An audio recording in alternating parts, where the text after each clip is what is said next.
So obviously, due to the rise of the Babylonian Empire, them conquering the Assyrian Empire, they rushed down at 3 different occasions and kind of beat up on Judah. And so the first one was in 605 BC, and who'd they take at the very first stage of the captivity? Daniel. Yeah, the elite, Daniel, thank you, a bunch of the tradesmen, and that kind of thing. So it wasn't really a military thing. They just swooped down with this massive force, and they said, what do you want? And started paying tribute and being a part of the Babylonian Empire. Then 597, they refused tribute, seemed to never learn. That doesn't work out well for little Judah in the midst of these world empires. And this was a military defeat, and they took a bunch of people by force away. And this is when what prophet was taken into captivity? Ezekiel went into captivity, and Jeremiah was left there to continue to prophesy to the ones that were left. And then they still didn't learn their lesson and stopped paying tribute. People always hate taxes, right? And 587 BC is when they came in, and this time they said, enough's enough. Took down the walls brick by brick, took down the temple. And we're told in Ezekiel that before this abomination of desolation occurs in the holy place, that talks about Ezekiel saw the wheel way up in the middle of the air. That spiritual about Ezekiel. That's the story of the glory of Jehovah being caught up into heaven. So that it's not like they trampled down God or they were able to overcome God. God left because the people had left him.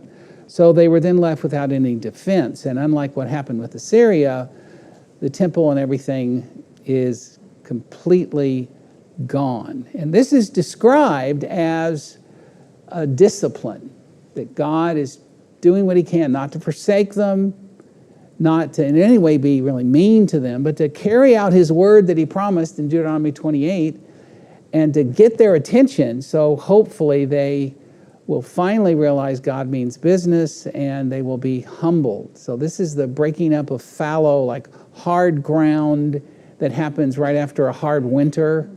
And boy, these people's got hard hearts.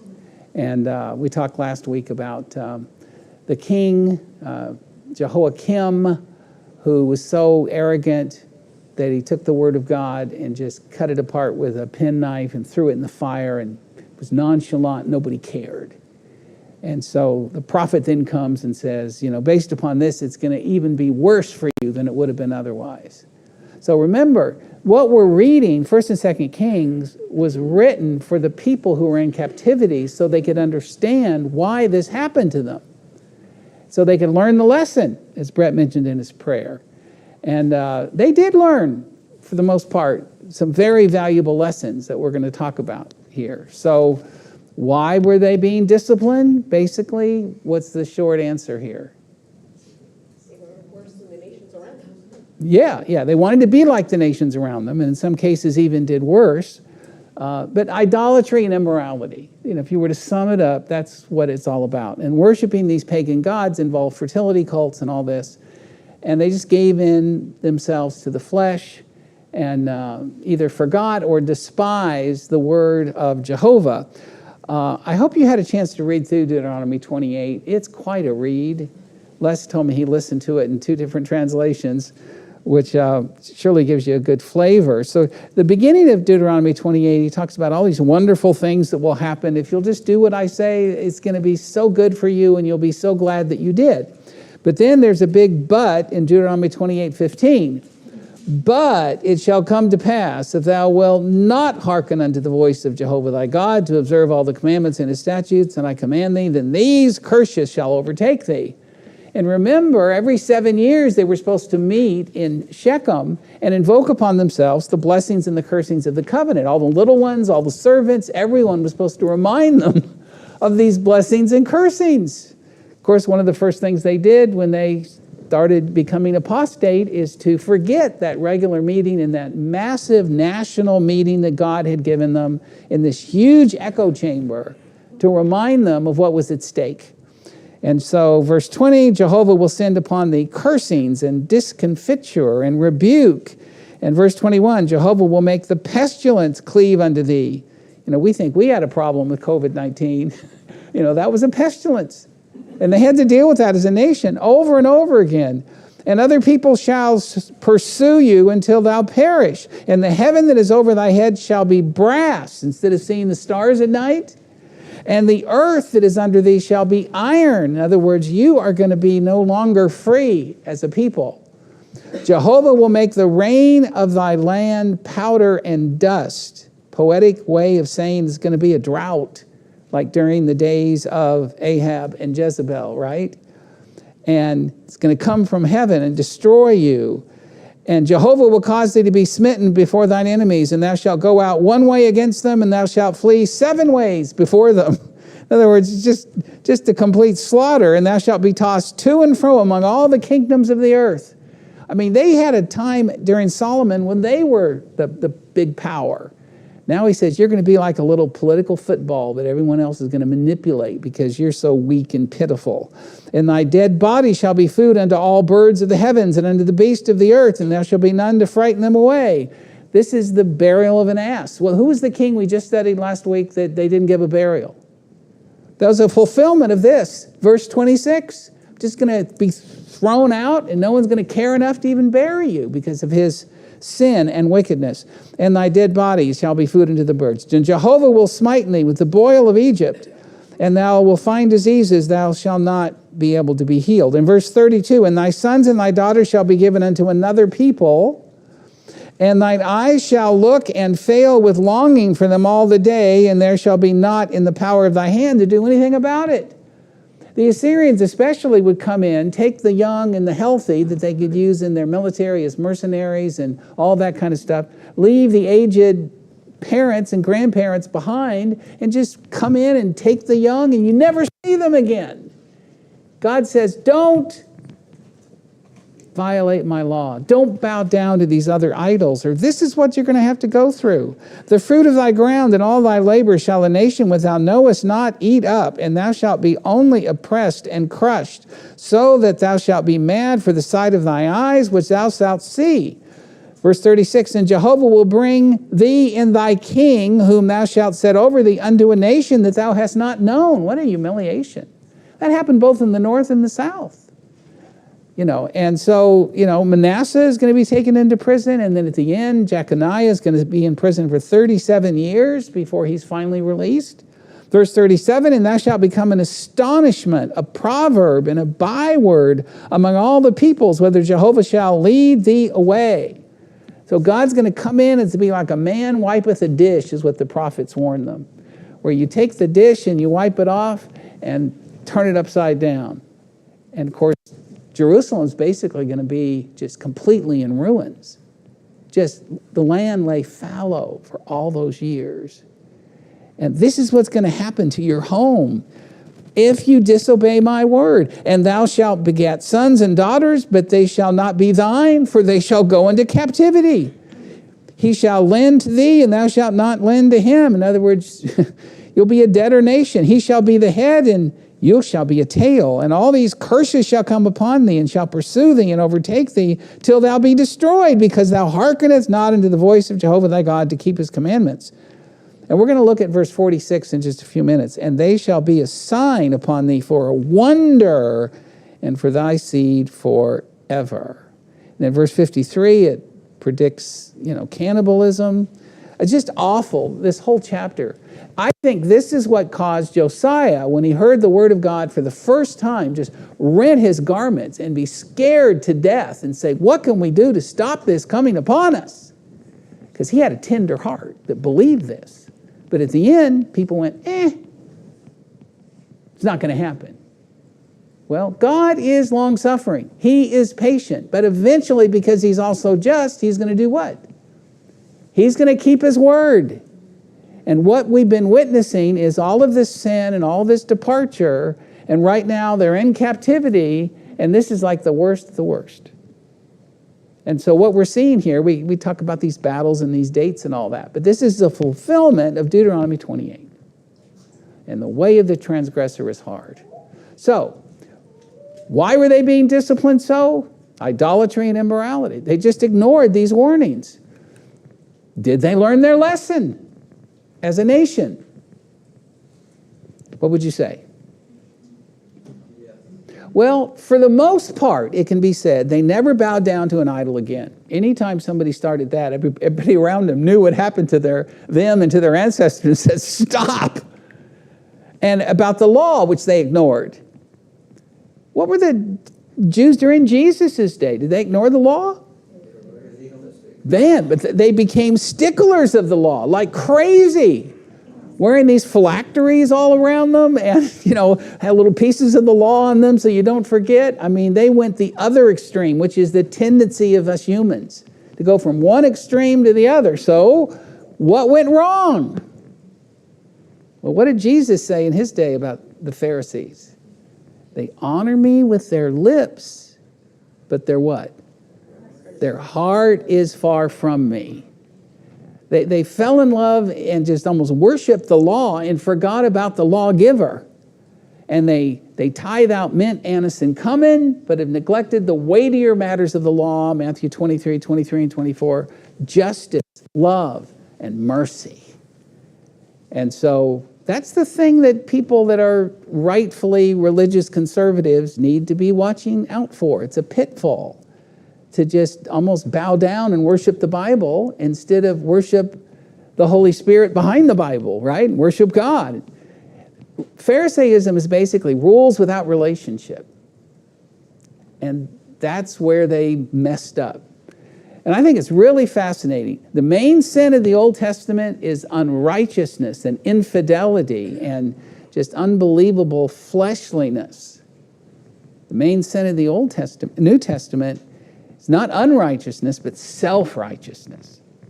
Well, look at me. I know the law and you don't. I'm a chosen child of Abraham and you're not. And they look their nose down at the Samaritans, and instead of trying to convert the Gentiles, they basically wouldn't talk with them and would walk by and would think that they were like no better than a rock. So they'd often spit at a Gentile like you would at a rock, because you're nothing, man. Look at me. I'm going to be a part of this messianic kingdom.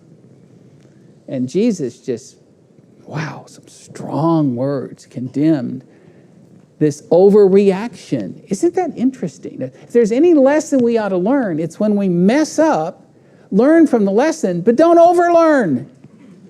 Don't go to the other extreme, because that can be just as bad as getting back in balance. Of course, we could talk about that all night, but we don't have time. But this is just fascinating stuff that kind of ties the whole Bible together. So the significance of the temple destruction, 587, as we mentioned last week, they were able to preserve the altar of incense and the candelabra, all of the different table of showbread items and the silverware and all that kind of stuff. That all is going to come back to be in the next temple. But the Ark of the Covenant was lost. And during this time, they could not worship properly. And so this is pretty significant. And by the way, what rose up to replace the temple? What did the people start doing in captivity? They didn't have a temple. In fact, they were 800 miles away from the temple. So yes, that is the rise of the synagogue system, which is apparently set up by the prophets and is still around today for modern day Jews, because guess what? They don't have a temple either. Just the Dome of the Rock, a Muslim holy place on Mount Zion of all places. And the throne was vacated. What happened to the Davidic line, to the 2 Samuel 7 promise that I'm going to set up your kingdom and your house forever? Well, God hasn't forgotten about that, but the royal line is vacated for a time. Until when? Till Jesus returns. Because Jeconiah, the last rightful king of Judah, the curse, the generational curse, no one is going to, on the earth, sit on the throne in Judah and prosper. Again, that's the reason why modern day Jews claim Jesus can't be the Messiah. They just don't understand. It's a heavenly reign. It's a spiritual kingdom, not a physical one. So, Judah's captivity was actually not as severe as Israel's. How so? Remember how Israel was taken into captivity by the barbaric Assyrians? How were they? hooks. Wow. No, thank you. Hooks in your shoulder, hooks in your mouth, don't get out of line. Ooh. I mean, that must have been terrible. Chain gangs, but hook gangs. They were taking away, the people of Judah, not by hooks, but in chains, because the Babylonians are not nearly as severe a people or barbaric as the Assyrians. And they're going to be deported, of course, but no foreigners are going to be put in their land. The land's going to lay fallow to make up for all the Sabbath rest the land was supposed to have once every 7 years that these greedy people didn't give it. And these people are going to be allowed to return and to rebuild, while, of course, Israel is not. And please don't talk about the lost 10 tribes. I mean, I hear that all the time. I think, they're not lost. History tells us exactly what happened to them. They just intermarried with the other people where they were deported, and other people were put in their land, and so they lost their ethnic identity, just like, the Philistines. Anybody met a Philistine or a Moabite or an Ammonite or a Hivite or all these people? They were people that had their own ethnic identities, and over time, throughout history, they were lost. But not the Jews. Never again a united, strong political nation, but always a people. Just the very existence of the Jews today is an amazing evidence of God's promise and a fulfilled prophecy. These people are going to be allowed to return and rebuild, and some are going to be so prosperous in the land of Babylon that they're not going to want to return to the homeland. Only like 42,000, 360 Jews are going to return under Zerubbabel, the first stage of the return. In fact, it's fascinating to me. You read about the Talmud. Anybody know what the Talmud is? 7th century AD. That's the huge commentary on the law. It's like this big Encyclopedia Britannica set. That was written by the Jews in Babylon. Why would there be a big, huge commentary on the law in Babylon? Because there's a huge Jewish settlement there, because most of them didn't return. God's always going to work with a righteous remnant. Yes? Was it in Babylon where they developed the synagogue way of worship? Yes. And when Israel was taken away, they didn't set up anything way to worship or anything. Yeah. It was actually in Babylon where the people that came to their senses and would listen to the prophets, because, they're suffering so and asking, how'd this happen to us? They finally had a soft heart and would listen to the prophets. And of course, what's the big thing? What was the sign that would be put outside the synagogue? Law of Moses read here. And that's not only where the Jews would finally learn the law, but other people could come in and sit in the balcony, even if they weren't Jewish, and learn about the God in Genesis. A different paradigm than paganism. And that seed would be set in hearts all around the world, because wherever there was 10 or more male Jews, you were supposed to set up a synagogue, which was a whole little community based around their taking care of one another, maintaining their ethnic heritage and the promises of God, and looking for the coming Messiah. So where'd Paul and the apostles go first when they're spreading the gospel? The synagogue, where you got a bunch of God-fearers up in the balcony who already had at least the basic paradigm of the God of Genesis. It's all a part of the fullness of times.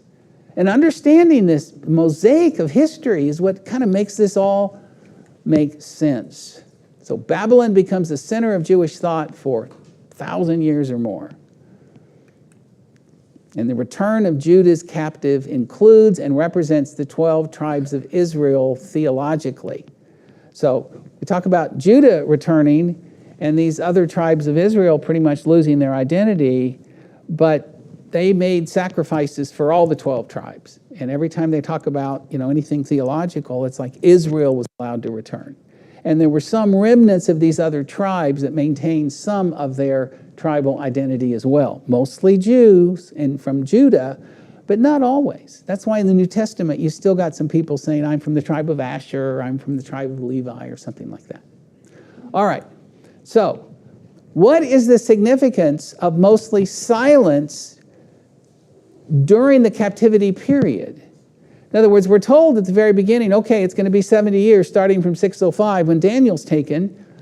But as far as actually what happened during those 70 years in Babylon, there's virtually nothing said. I mean, it's just amazing, just this gap of time. Yes, Nancy. They were supposed to settle and Have children and increase in number. build their houses and stay there because They were in timeout. Yep. Yeah, that was God's timeout. Yep. That's right. So make the best of it, because it's not going to get any shorter than 70 years. Yeah.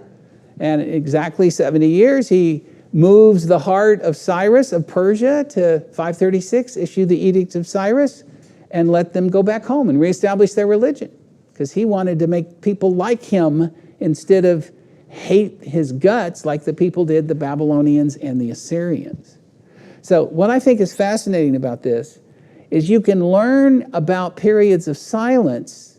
You know, Simon and Garfunkel talks about the songs of silence.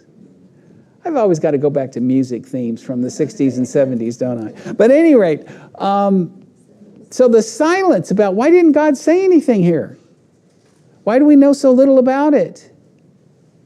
You know what it reminds me of? It's similar to the wilderness wanderings. We know all this stuff in the first 2 years about going down and building the tabernacle and all these events and where they went and how long they stayed and running out of water, and God brings them water, all these stories. And then when God says, enough, you're not going in because of your lack of faith and you're believing this evil report.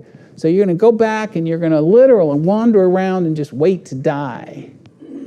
I'm going to take care of you. Your shoes won't wear out, and I'll have this pillar of cloud and pillar of fire to direct you around. But as far as what really happened during those 38 years, zero, nada. And then all of a sudden it picks up with all this detail after the wilderness wandering period is over. So what did both of these periods represent? These periods of silence. This was God cleaning house. I'm going to punish this generation big time, and you're cut off from me. Remember, they couldn't circumcise their children during the wilderness wanderings. What did that represent? It was a token of the covenant, right? So, no, because they were cut off. But their children, they'd be allowed to be brought back in. So this nation here has to suffer in captivity until their grandchildren and children come out and they're different people. They finally have learned their lesson and do not want to repeat the sins of their parents. So this is a period of punishment and waiting. What happened to the Philistines when they captured the Ark of the Covenant during the time of Samuel? You remember what happened? Tumors. Oh yeah, they had tumors and all this crazy stuff happening, and Dagon, their god, falls flat on his face and breaks into pieces and all of this stuff. And so the glory was gone for a time, and God's teaching them a lesson, but that's the Ark of the Covenant. That's where the mercy seat is. And it isn't long until it's back in Israel, and God says, okay, now do better next time. What happens when the Babylonians take the Ark of the Covenant to the Babylonians? Nothing. At least in connection with the Ark of the Covenant being taken, which is a tremendous lesson of what has happened to the covenant with God and his people.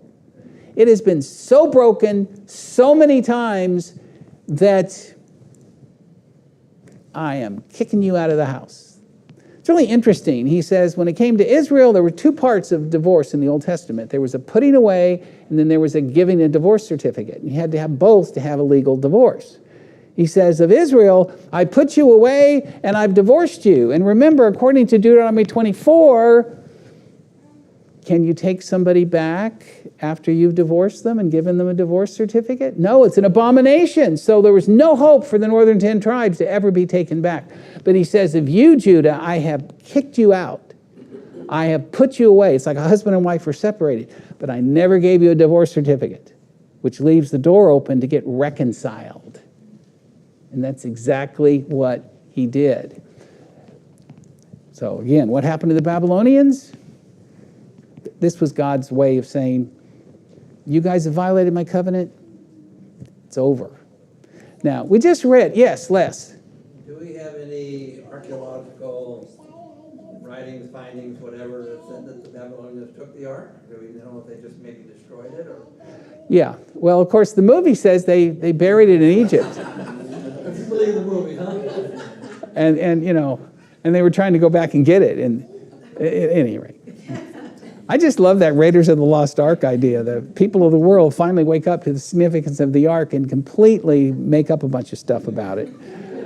No, not that I know of. What happened to it? I don't know. You want to write a movie script and tell us? I have a theory.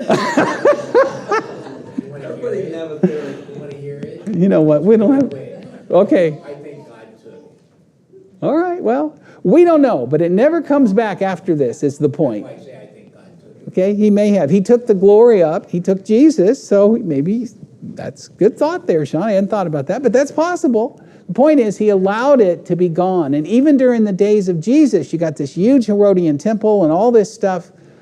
And the holy priest would go in, the high priest, just like the law says, and sprinkle the blood on a slab of dirt, because there's no covenant.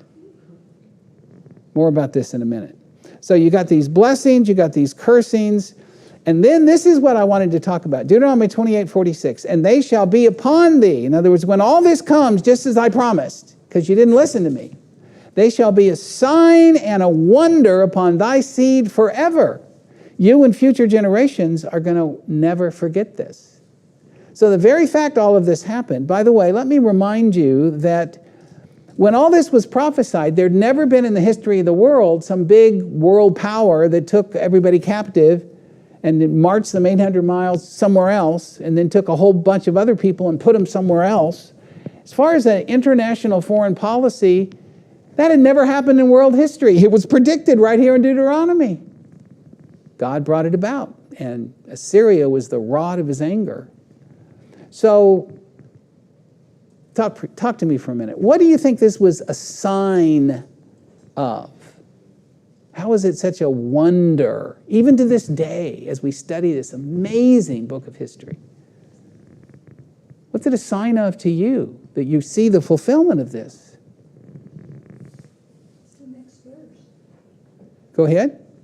Because you did not serve the Lord your God All right. with joy and gladness of heart. All right. So God's going to do what he said? You know, a lot of people live like the Lord's never coming back. He is. Just wait. You can count on God to do what he said, even though in this case it took 840 years to be fulfilled. Right? So, yeah, I mean, this is showing that God is basically still in charge of the rise and fall of nations, including our own. And don't think we know better and don't need him. I mean, there's so many things you can think of that this would resonate with the people who are sitting in captivity and read this and think, how could our forefathers have been so dumb, so faithless? How could they have such an evil heart of unbelief? Well, sometimes we need to look in the mirror. How come we know things are wrong and to go ahead and do it anyway, right? There are so many things to learn about this. How is this a sign, not just to that generation, but to us today and all of their descendants? Powerful stuff here. See why I wanted to end with this? All right, so you may remember September 1st, I gave a lesson about the God of restoration. And so in the midst of all this happening, and these people are in captivity, and they're like, it's over, it's done with, and we're awful people. And God says, write him a letter. I know the plans I have for you, declares the Lord. Plans to prosper you. Plans not to harm you. In fact, the word there literally is translated, I know the thoughts I think about you. So even though the covenant has been broken and we've been separated as man and wife, so to speak, spiritually, I still think about you every day. And in spite of how wicked and evil you've been, and you've been spiritually guilty of adultery over and over and over again, I still think about you every day fondly. So we learn that God thinks about us and makes plans for us, even when we're not thinking about and planning with him in mind. And we learn that God is for us because he says, Yeah, I think about you all the time. I still care about you, even though you're in kind of time out over here in captivity. And I have plans to give you a hope and a future. These people probably thought they're going to be like the northern 10 tribes. It's like never to be heard from again. No. There is future after failure, and discipline will not last forever. Lots of important lessons. And I love this verse from Jeremiah 31:3, talking about this very thing. God says, I have loved you, my people, with an everlasting love, with unfailing love. I've drawn you to myself. In other words, you finally are humble. You're finally looking to me again. I know I had to go through all of this awful stuff like I told you I would, but I knew ultimately the righteous remnant, the remnant of the remnant of the remnant would be there. And this is all a part of my love to try to salvage something from this awful corpse of wickedness. And this is when he does what? This is when the promise of the new covenant comes. I mean, it's a time of greatest darkness where your sins will be remembered, not just year after year after year, but it's like, wow, look what's happened to our people. What an embarrassment. What a shame. In this context, he says, I will make with you a new covenant. I will forgive their iniquity and their sins, and I will remember them no more. Can you see why these people would just, you're kidding, you're going to give us another chance? Do you think they're pretty fed up with the Old Testament law of Moses and the fulfillment of Deuteronomy 28? Can you see them saying, you're going to finally give us something better than that? You better believe it. Instead of law and justice and death and hopelessness and remembrance of sin year after year, no. I'm going to give you a new covenant where you can finally have forgiveness. And yes, Ezekiel saw the wheel, and his spirit was lifted up from the Holy of Holies. And the next time the Bible, when you do a word study, talks about glory, it's Jesus being born in a manger, and they're talking about glory and joy to the earth and to all men. So I think probably that the pre-incarnate Jesus was the Shekinah glory.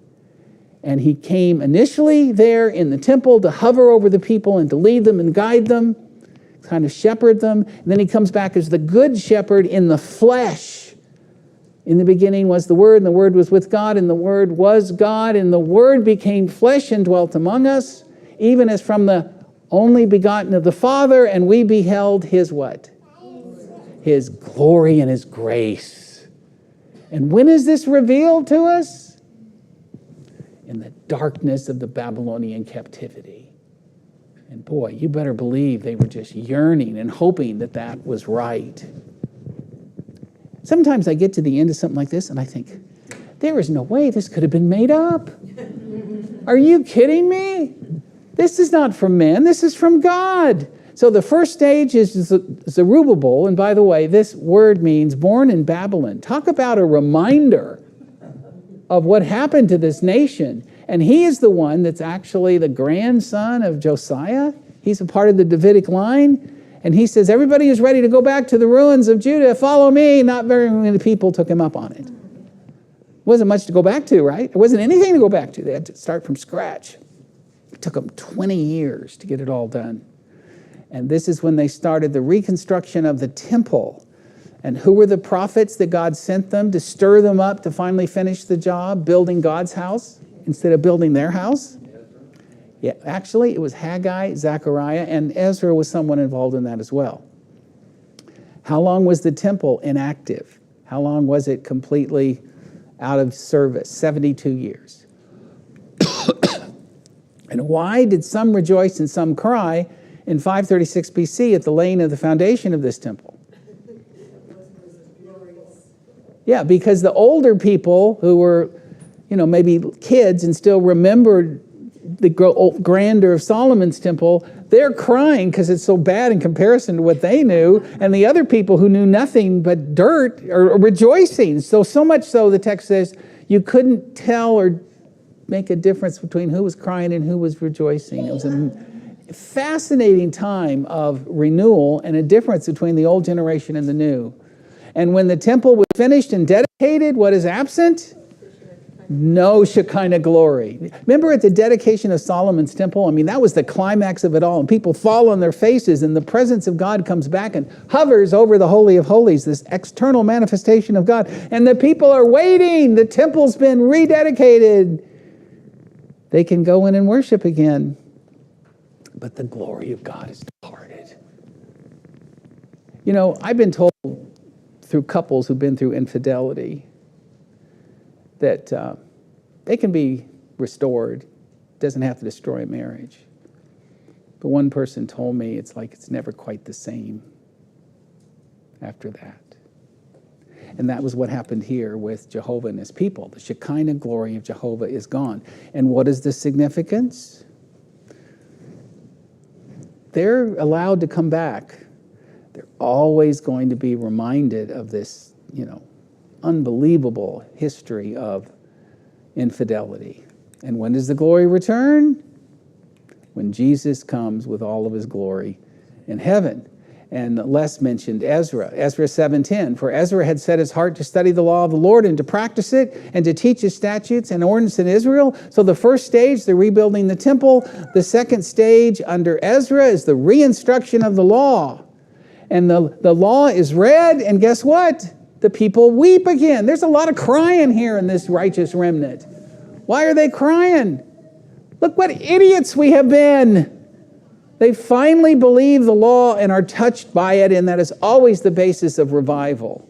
And how does Ezra respond? He says, don't cry, rejoice, for what you're doing is right, and this is holy unto the Lord. Nehemiah 8:9-11. And then Nehemiah comes along, 445 BC. They've rebuilt the temple. They've reinstructed people in the law, and it's time to give them some security and some dignity. And so the people had a mind to work, and in 72 days, they did the amazing feat of rebuilding the walls of the city. Now, as you reflect on our study of the kings and the captivity and return and this amazing history, and aren't you glad you stuck around to be able to get back, right? Instead of being stuck in captivity. So what stands out the most to you, other than the bell? Got an elder here that can give us a few moments of extension. Seriously, yes, Cheryl. When I read it just really helps me know how God deals with you personally, because He deals with nations the same as He does. He does? Uh-huh. You ever been in God's timeout? You ever had God using his discipline upon you to teach you a lesson and humble you? It's because he loves you and he wants you to be restored to him. And this is just, gives us all a hope and a future, right? Todd, can we have until 10 till? Okay, this is like wrapping up the whole class, because this is kind of what I said we do. We take it to this place where we bring them back in the different stages of restoration, and then you have to wait about 400 years for the Lord to come. Think about that. Another long period of silence we're not told much about. Why? Because we're just in a waiting mode, waiting for the fourth kingdom, the Romans, to come, and for Christ to be born and establish his kingdom, which you and I are a part of. So we're all a part of his story, right? This isn't just history of men. This is his story and how God works among us. And we're a part even now of writing the continual story of the spread of God's kingdom on the planet Earth. And the 4 baptisms this last week or so is all a part of God still working among us. And I think it's so neat that you've got these young people taking a stand for the Lord. Gives us all hope for the future, right? And those young people are part of the church of today, not just tomorrow. They're important now, not just later. Okay, any other thoughts about all of this? I want to get a picture of everybody. You right there. I would love Stay that. right where you're at and smile. And this is our last class. Our brother Brent. Okay, you guys have been etched in history. At any rate, I do love teaching this. You probably can tell. Brent, it's a beautiful class. And I'm going to miss you all. I'm going to miss this class. And I appreciate so much all the kind words. And I hope you can really fall in love with the scriptures. I fell in love with the scriptures when I went to Florida College and got the most amazing Bible classes, and I have not been the same since. And I'm trying to pass that on to you guys as well. So, happy anniversary, and I'd be so thankful to see you. Been concerned about you and your family. Glad you're here. See you all soon. Sophia's thing out there. Hey, Mama, your daughter is so cute. I have some. They get